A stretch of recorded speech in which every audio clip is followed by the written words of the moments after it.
오늘은 사사기 13장의 말씀을 가지고 찢겨 영원한 꿀을 내신 이라는 제목으로 함께 하나님 말씀을 나누도록 하겠습니다.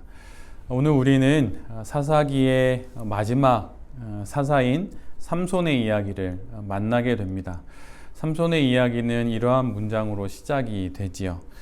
이스라엘 자손이 다시 여호와의 목전에 악을 행하였으므로. 또다시 이스라엘이 여호와 하나님 앞에 악을 행하게 됩니다. 마치 무한 반복하듯 또다시 반복되는 이스라엘의 죄악이 우리 앞에 놓여 있지만, 실은 우리 역시 하나님 앞에 끊임없이 죄악된 행동을 하는 우리의 삶을 볼 때에 이스라엘이 참 미련하다고만 말하기에는 우리의 삶도 그렇게 만만치는 않다는 생각이 들기도 합니다. 그런데 은혜로우신 하나님이 늘 우리를 구원하시고 인도하시듯 오늘 본문에 등장하는 이스라엘의 그 반복된 죄악 속에서도 하나님께서 삼손을 사사로 그들에게 보내십니다. 삼손이 기록되어 있는 사사기 13장부터 16장까지 4장에 이르는 내용들을 보면 사사 삼손의 출생에 관련된 기록이 한 장, 13장 한 장을 할애해서 기록됩니다. 아마도 성경에 기록되어 있는 그 어떤 인물보다도 가장 길게 출생의 이야기가 기록되어 있는 인물일 겁니다. 예수님을 제외하고 말이죠. 삼손은 단지파의 마노아의 아내에게 잉태가 됩니다. 마노아의 아내, 이름도 알려져 있지 않은 그 아내를 하나님께서 찾아가십니다. 그리고 여호와의 사자의 입을 통하여서 생명을 잉태하게 될 것이라고 말을 하지요. 그리고 그를 통하여서 이스라엘을 블레셋으로부터 구원할 것이라고 말씀하십니다. 그리고 한 가지 더 그 여인에게 이야기하는 것은 태중에 잉태하게 될 그 아이는 태중에서부터 그의 삶 모두 죽을 때까지 나시린으로 구별되어서 살아가야 할 운명이라고 하는 것을 전해 듣게 되지요. 민수기 6장에 보면 나시린으로서의 삶을 어떻게 살아야 하는지에 대한 기록들이 잘 기록되어 있습니다. 우리가 잘 알다시피 머리카락을 잘라서는 안 됩니다. 그리고 포도나무에서 나오는 그 어떠한 열매, 그 어떠한 즙, 어떠한 포도주도 마셔서는 안 됩니다. 열매도 먹지 않아야 해요. 그리고 나아가서는 사체를 가까이에서는 안 됩니다.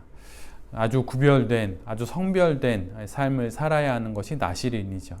그런데 나시린인이 특별한 한 기간 동안 이렇게 구별되는 것이 보통이라고 한다면, 삼손은 태중에서부터 죽을 때까지 나시린으로 구별되어서 삶을 살아가야 합니다. 이를 오늘 본문 7절은 이렇게 기록하고 있습니다. 이 아이는 태에서부터 그가 죽는 날까지 하나님께 바쳐진 나시린이 됨이라 하더이다.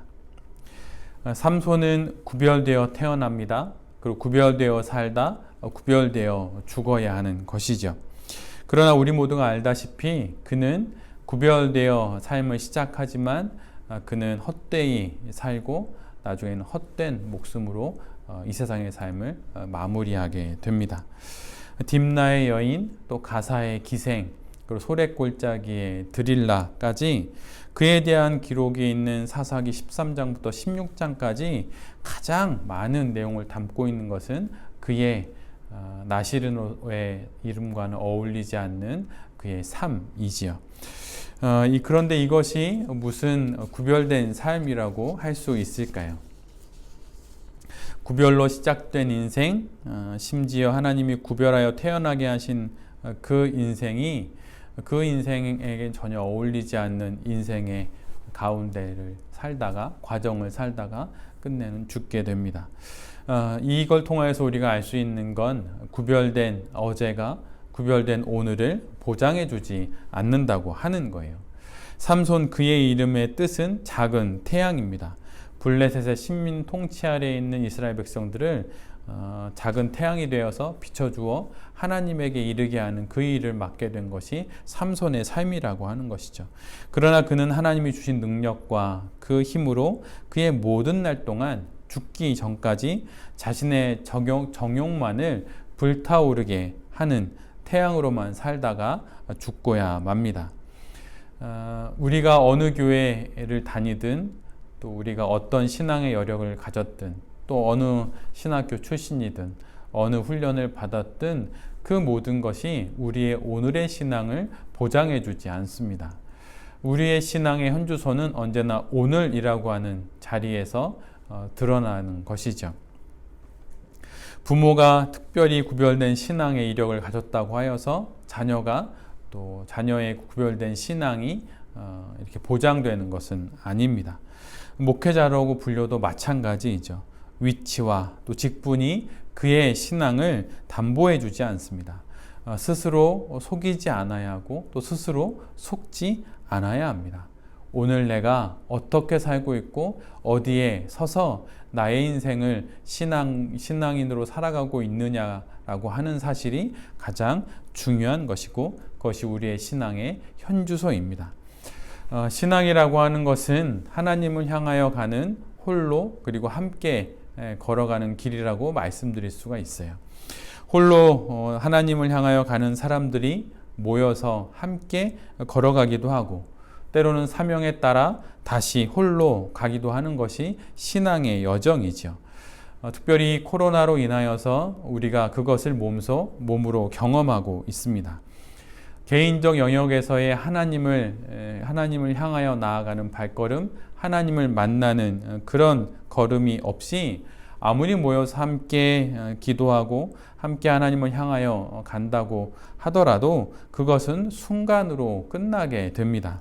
오히려 그런 사람들이 많이 모인 교회일수록 위험할 수 있죠. 왜냐하면 주일날 하루만 하나님을 깊게 만나기를 원하기 때문에 많은 위험과 많은 어려움들이 그런 교회에는 많게 됩니다. 또한 함께 하나님을 향하여 가는 삶이 없는 홀로 역시 위험합니다. 신앙 공동체 속에서 서로를 보며 신앙의 상호 점검도 하게 되고 또 그것을 통해서 스스로를 확인하는 것으로 다시 신앙의 중심을 잡을 수 있기에 우리는 모이기에 힘써야 하는 것이죠. 그러나 가장 먼저 해야 하는 것은 홀로 하나님을 만나는 일에 힘써야 한다는 것입니다. 그리고 가정에서 함께 모여 하나님을 예배하고 하나님을 만나는 일에 힘써야 한다고 하는 것이죠. 그래서 우리 교회에서 홈스쿨의 이름을 따서 홈처치라고 하는 것을 하고 있지 않습니까? 홈스쿨이 어떻게 등장했나요? 원래 홈스쿨이라고 하는 것은 교육을 아이들의 성장과 성숙을 학교와 기관과 센터에만 맡겨놓는 그것은 옳지 않다고 말하고 가정이 학교의 기능을 다시 회복해야 한다고 하는 취지 속에서 홈스쿨이 다시 시작되었던 것이죠. 이처럼 아이들의 신앙을 자녀들의 신앙을 교회에만 맡겨놓고 그렇게 아이들이 잘 성장해 주기를 바라는 그런 마음이 가지고 있는 이 현 상황들 속에서 우리의 그 원래의 신앙의 시작점이 가장 주님이 주신 첫 번째 교회인 가정으로 되돌아가야 한다는 그 의미로 홈처치를 이야기하고 있는 것입니다. 가정에서 모여서 예배하지 않고 내가 하나님 앞에 말씀 묵상하지 않고 주일날 하루 일주일에 한 번 그렇게 하나님께 모여서 예배 드리는 것으로 결코 신앙인이 될 수 없습니다. 큐티를 강조하는 것도 마찬가지이죠. 일주일에 한 번 하나님의 말씀 묵상하고 예배하는 것이 아니라 그것도 설교자의 입을 통하여서 듣는 그 말씀이 아니라 내가 본 하나님의 말씀이 나의 삶 가운데 있을 때 그것이 월요일부터 토요일까지 6일 동안 있을 때 주일날 듣는 하나님의 그 말씀이 나에게 또 다른 영혼의 양식이 되는 것이죠. 6일 동안 굶고 7일째 되는 날 6일치의 음식을 먹을 수는 없는 노릇입니다. 설사 그것이 가능하다 하더라도 그것이 어찌 우리 몸을 건강하게 할 수 있을까요? 집을 나서서 직장이나 학교를 가고 또 다른 곳에 가면서 밥을 먹지 않습니까? 그것처럼 월요일부터 토요일까지 나의 삶의 모든 현장 속에서 밥을 먹듯 그렇게 하나님의 말씀을 매일 먹고 마치 특식을 먹듯 주일날 함께 모여 함께 예배드리며 하나님을 만나고 하나님의 말씀을 먹고 또 하나님과 함께 또 깊은 교제를 나누게 되는 것이죠. 가정에서 함께 밥을 먹듯이 그렇게 교회에서 함께 밥을 먹고 또 일주일 동안 월요일부터 토요일까지 또 아이들과 함께 밥을 먹고 또 홀로 밥을 먹기도 하고 이러면서 건강해지듯이 우리가 하나님의 말씀을 날마다 홀로 또 가정에서 함께 그리고 마지막에 교회에서 함께 하나님의 말씀을 먹고 예배를 드리는 것입니다. 제가 매일 보는 책 중에 인생 독본이라고 하는 책이 있어요. 톨스토이가 쓴 책인데 그 책 중에 제가 이런 문장을 최근에 만났습니다. 아이들에게 자기 안의 신성을 자각시키는 일이야말로 부모와 교육자의 가장 큰 의무이다. 다시 한번 잘 들어보십시오. 아이들에게 자기 안의 신성을 자각시키는 일이야말로 부모와 교육자의 가장 큰 의무이다. 아이들 안에 아이들이 하나님의 형상으로 빚어졌음을 알게 하는 것, 그것이 부모의 가장 큰 의무라고 말을 하고 있어요. 삼손의 인생을 알고 있는 우리의 입장에서 보면 삼손의 부모들은 그 일에 실패한 것처럼 보입니다. 그는 블레셋에서 자신의 아내를 얻기를 원했고 이후에는 가사의 기생을 만납니다. 그리고 가장 마지막에는 드릴라라고 하는 여인의 품에 안겨서 머리가 깎여지고 블레셋 사람들에게 잡혀가게 되죠. 그런데 여러분 혹시 아십니까? 점점 심해지는 이 삼손의 욕망, 이것이 이 본문에 있고 또 여러분 이게 혹시 보이십니까? 처음에는 블레셋에서 눈에 보기에 좋은 아내를 얻기를 원했습니다. 그리고 그 다음에는 가사의 기생을 만나러 가지요. 그리고 그 다음에는 아내도 아니고 몸을 파는 여인도 아닌 들릴라라고 하는 한 여인을 만나 그의 욕망을 불태우게 됩니다.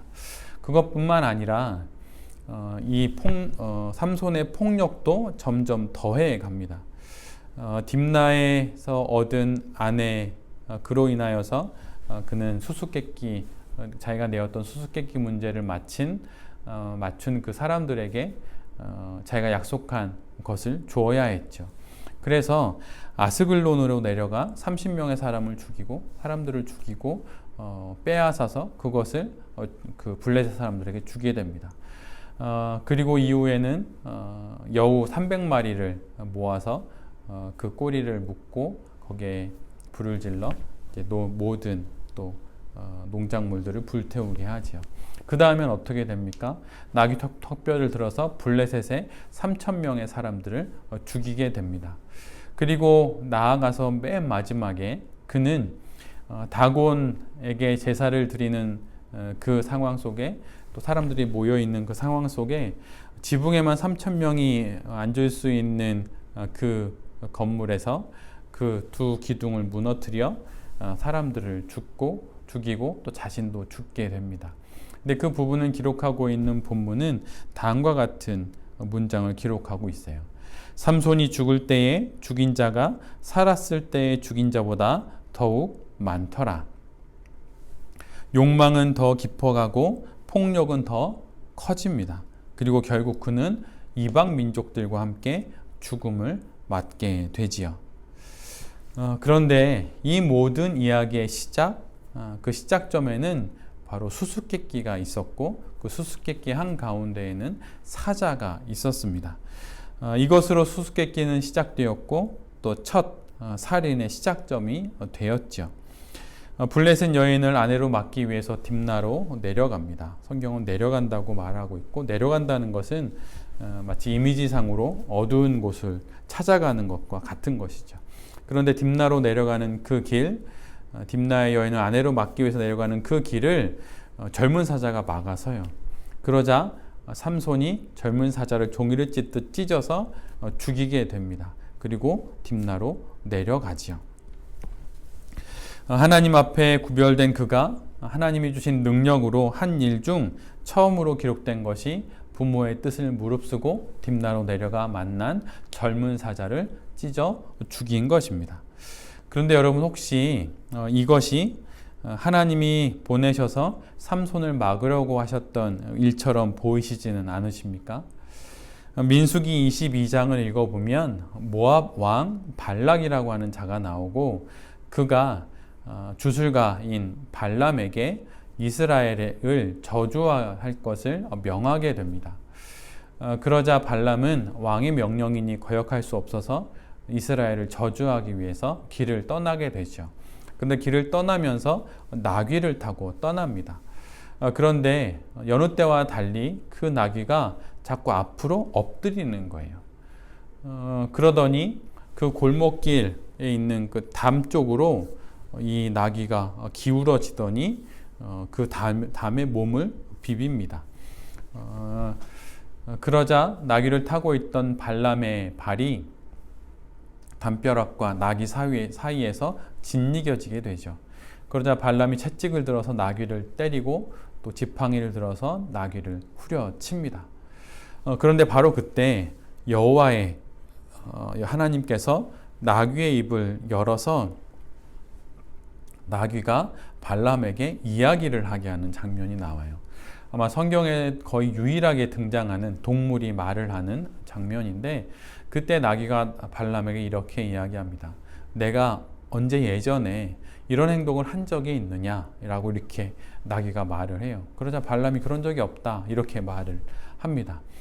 그리고 그때 하나님께서 그 주술가인 발람의 눈을 열게 되시고 열린 그 눈으로 발람은 그 골목길 앞에서 칼을 빼들고 서 있는 여호와의 사자를 보게 됩니다.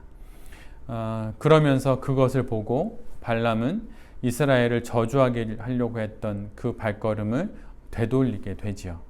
그리고 그는 오히려 이스라엘을 저주하지 않고 오히려 이스라엘을 축복하게 됩니다. 그러나 삼손은 어떻게 하나요? 삼손은 오히려 이 젊은 사자를 찢고 자신이 이루고 싶은 그 일을 위해서 자신의 능력을 발휘합니다. 그리고 결국 삼손은 자신의 그 능력 때문에 젊은 사자처럼 그렇게 죽음을 맞게 되지요. 삼손 그의 이름의 뜻은 작은 태양입니다. 이스라엘을 블레셋이라고 하는 그 어둠으로부터 하나님께로 이끄는 태양의 역할을 해야 했었지요. 그러나 그렇게 하지 못합니다. 그는 구별하여 태어났지만 그러나 자신의 욕망을 쫓아서 살다가 결국 두 눈이 뽑히게 되고 또 머리카락이 잘리게 되죠. 태양이 빛을 잃듯 그는 두 눈이 뽑힙니다. 나시린으로 구별되어 살아 길러온 그 머리카락은 자신의 욕망의 끝자리인 들릴라의 품에 안겨 깎이게 되지요. 젊은 사자로 포효하면서 갈퀴를 휘날리며 빛을 발해야 할 그는 결국은 다곤에서 드리는 큰 제사의 자리에서 유희의 대상이 되고 놀잇감이 되어 그런 취급을 당합니다. 그러다가 두 기둥을 무너뜨려 블레셋과 함께 죽음을 맞게 되지요. 삼손의 이야기는 참으로 허무합니다. 어떻게 그 큰 능력을 갖고 이렇게 허무한 인생을 살 수 있나라는 생각이 들기도 합니다. 구별되어 태어나 방탕하게 살다가 헛되이 죽는 이 삼손의 이야기, 이것은 아무리 봐도 실패한 인생입니다. 그 큰 능력, 그 많은 재주를 갖고 고작 산 삶이 이 정도의 삶인가라는 생각이 듭니다. 그리고 또 하나는 이런 내용이 어떻게 성경 속에 들어있을 수 있는가라고 하는 것이죠. 이것이 어떻게 거룩한 경전인 성경 속에 들어있을 수 있는가라고 하는 의문이 듭니다.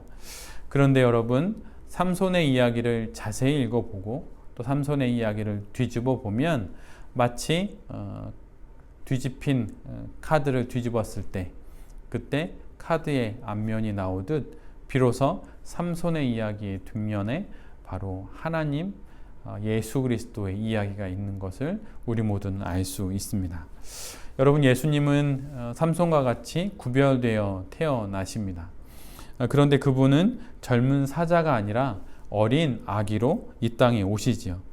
태양이 되는 것은 고사하고 작은 불빛에 의지하여서 어두운 밤 마구간에서 태어나십니다. 삼손처럼 사자를 찢을 힘은 고사하고 아버지, 목수인 아버지를 따라 망치를 들고 그렇게 또 가구를 만드는 일을 배우고 익힙니다. 그리고 오히려 예수님은 사람들의 손에 의해서 찢김을 당하시죠. 그리고 예수님은 두 기둥을 무너뜨리긴 것은 고사하고 십자가에 달려 죽음을 맞이하십니다. 그런데 만약 예수님의 얘기가 여기에서 끝났다면 삼손만큼, 아니 오히려 삼손보다 더 헛되고 허무한 인생을 산 것일 것입니다. 그러나 예수님은 여기서 끝나지 않으시고 찢긴 몸으로 부활을 이루시고 또 구원의 첫 열매를 우리에게 보여주십니다.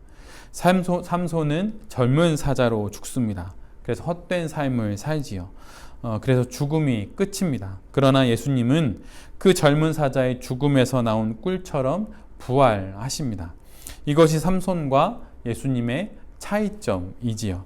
젊은이는 늙고 늙은이는 죽기에 삼손도 그가 아무리 태양이고 젊은 사자라 하더라도 그는 죽음으로 끝났지만 예수님은 다시 부활하셨습니다.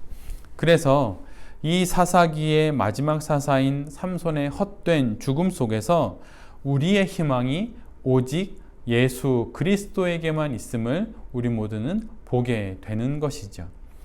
세상의 그 누구도 우리의 영웅이 될 수 없습니다. 구별되었다 하더라도, 엄청난 능력과 실력이 있다 하더라도 그들은 우리의 영웅이 될 수 없습니다. 오직 예수 그리스도만이 우리의 영원한 영웅이고 우리의 영원한 구원자가 되실 수 있는 것이죠. 죽은 젊은 사자에서 나는 꿀처럼 그렇게 우리 인생에 찾아오셔서 꿀을 내시는 그분이 바로 예수님, 바로 우리가 구원자로 고백하는 바로 그분입니다. 젊음도 능력도 힘도 권력도 모두 젊은 사자입니다. 그러나 죽음 앞에 결국 이 모든 것들은 찢긴 사자에 지나지 않지요. 삼손은 젊은 사자를 찢으면서 자기 손에 찢어지는 그 사자와 같은 인생이 바로 자신의 인생임을 알고 딥나로 향하던 걸음을 되돌려 하나님께로 향하여야만 했습니다. 그러나 그는 그렇게 하지 않았지요. 이 세상 그 무엇도 결코 예수님보다 큰 것은 없고 예수님보다 힘 있는 것은 없습니다.